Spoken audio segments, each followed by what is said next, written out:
Okay, instead of going through a long written process of explaining how some of these mechanics work, I figured I would just do a short, silly video. So, I've set this up. This is one of the possible setups. The start of the dungeon is here. We're going to be playing with a rogue character, just one player solo, just to explain some things. And then there are 4 locations that are called areas of importance that are essentially locations that are unknown to the player, but are discovered through the course of the play and required for the goals. So in this particular case, we need to escape this dungeon or this maze that we're in. There are 3 factions that are warring against each other, and the faction that we are trying to get the key from is the demon. So there's 3 different factions here. There's a demon, a lich, and a dragon. Can be any number of different things, but in this particular scenario, that's just what we have set up to show that there's 3 different groups that are fighting with each other over control. So we start here at the dungeon entrance, and one of these locations is the sanctum where this boss is, and he has the key. And 2 of the other locations are gates that lead out, and the 4th location is a vault that has a bunch of treasures in it, and it also has some other uses for some of the mechanics later in the game. So my rogue here that I'm playing, he has a number of stats. So we have it set up here with him to have 9 base stats that I distributed across his 3 abilities. So he's got a 3 strength, a 4 agility, and a 2 focus. Those are the 3 primary stats, and he has 3 different skills that he has available to him: evasion, pilfer, and bluff. Evasion allows him to avoid traps and chasms and things. Pilfer allows him to get additional bonuses when he tries to steal things, and bluff allows him to use 2 different stats to his advantage when fighting. So he can kind of throw somebody off their guard and get a better attack. So to begin, we don't know which any of these locations are, so we just need to start exploring. So as we explore, before we pull a card, we choose the direction that we're going to go. In this case, I'm going to go to the right here. So in this first room here, it's not actually a room, it's a corridor, and there is a locked door. So when there's a lock, now I don't have the ability to pick this lock. There is a character that does. This character cannot though. So the only way that I can get through this door is to either force it open with a strength check, or to find a key, which I don't have. So for the sake of demonstration, let's see if I can force this door open. Now on a player's turn, they have 4 move actions. When I started here, I used my first move action to move into this room here, or this corridor. And then I'm going to use 1 move action to try to force this door open. To force the door open, I need to roll at least 1 success. 5 or 6 are successes on 3 dice because my strength is 3. So I did. I get 2 successes. So that's, I succeed in forcing the door open. If I had failed, that would have just I would have spent the move action, failed, and I could try again. Now, what happens though is, as a result of forcing the door open, or even attempting if I had failed, I raise the alarm. I create some noise, and somebody knows that I'm here. So the encounter deck, which has all of the various encounters that you might find, has 33 cards. Now,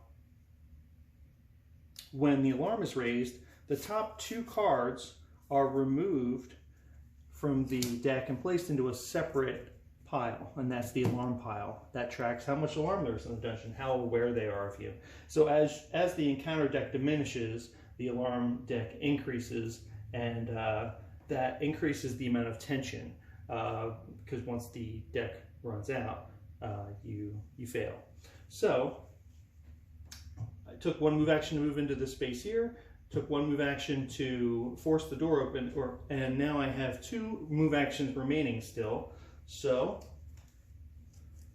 continuing forward, There's only one direction I could have gone here, so move into this room. Now, in a room, there will be an encounter. And this little paw that's on here with the 2 indicates that if there were 2 or more players and there was a creature encountered in this room, that creature, there would be more than one of them. But it's just one player. So the encounter in this room is a Hellhound. Okay, so first thing you notice is the Hellhound is the same faction as the demon. Okay, that's important.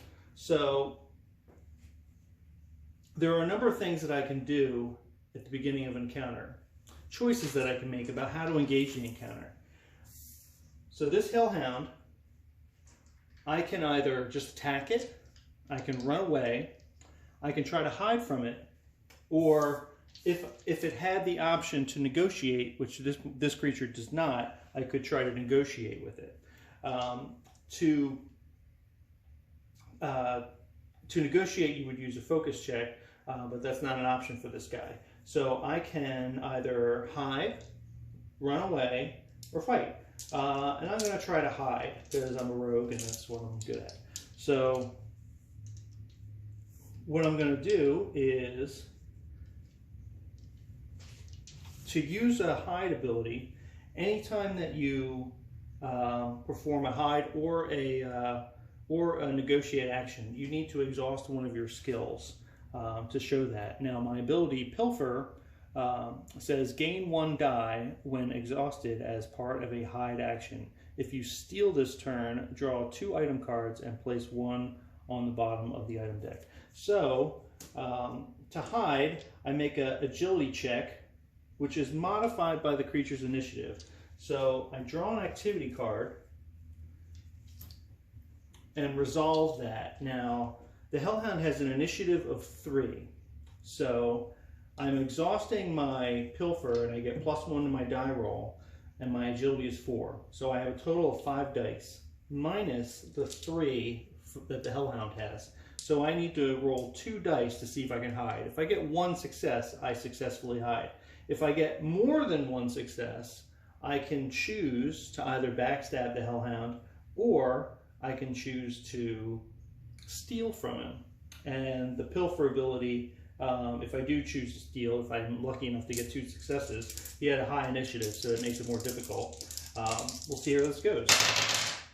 And I got 2 successes, look at that. Okay, so I'm going to choose to steal from this Hellhound. So stealing, because I got 2 successes, when you steal, you essentially take one of their items. So I'm going to draw an item, and my Pilfer ability allows me to draw an additional card when I steal and place 1 on the bottom of the library. So I'm actually going to draw 2 cards. All right, so we got 2 cards here. One of them is a rope and grapple, which allows me to get a bonus when I'm trying to cross chasms. And the other one is a map fragment. So I don't really need the rope and grapple, so I'm going to take the map fragment. And the map fragments are very useful because they can help reveal these locations or help you see what the next card is in the dungeon deck. So I've hidden from the Hellhound, and that ends that encounter. So essentially I hid from him and I stole from him in the process. Now the other thing I could have done is I could have used these 2 successes to deal damage to him. So essentially that would have been an attack against him. But I chose to just steal from him and be on my merry way. So this card is then placed, because the creature is not defeated, on the bottom of the encounter deck. So he might come back to haunt us someday. So now I have this map fragment, and the map fragment says discard to reveal an area of importance or reveal the next dungeon card. So we need to figure out which one of these rooms is which. I'm already heading in this direction, so I'm going to reveal this one over here in the corner. And that is a gate. So that's one of the exits. And actually that should be noted as gate 1 or 2. We'll call that gate 1 for now, because that does come up in the mechanics later on. And I've discarded my map fragment. And I've also exhausted one of my skills. Now the other items that are on the activity card, the alarm is increased 1, so we need to resolve that. And if I were to receive damage from that Hellhound, he would have dinged me for 2 points. And he would have damaged my reflex ability. So it's a good thing that I did not fight him. All right, so the alarm is increased another 1. So far we've increased the alarm a total of 3. 2 from me knocking on that door and 1 from that activity card. So over time, these activity cards will increase the alarm on their own, aside from player actions. So it is a clock of sorts. All right. Now, if there were more than one player, the next player would go, but in this case, it's just me. So on my next turn, I have 4 move actions again. Now, if I wanted to just rest the entire round, let's say I'm just going to hang out here and chill. That's how you can get some resources back. You can get a stat increase, or you can get refreshes to your skills. Although I'm not really spent at the moment, and you can also get those refreshes through activity cards as well. So you can naturally rejuvenate some of your things, so you're not constantly just sitting around waiting for things to happen. So I'm going to continue in this direction. And I found a gate. A rift. So these spirals here, there's a couple of these in the deck. And when you find one of these, it's not a major event. However, when you find another one of them, they connect to each other. So there are ways to shortcut around the dungeon. So if there's more than one player could be moving one direction, one the other direction, and then if they found a couple of rifts, they could use them to then connect back with each other. So it's a different way that you can, in a multiplayer game, explore the dungeon. Or even in a single player game, there might be circumstances where I need to move around. So that was my first move action in this room, and this is a room, it's not a corridor, so I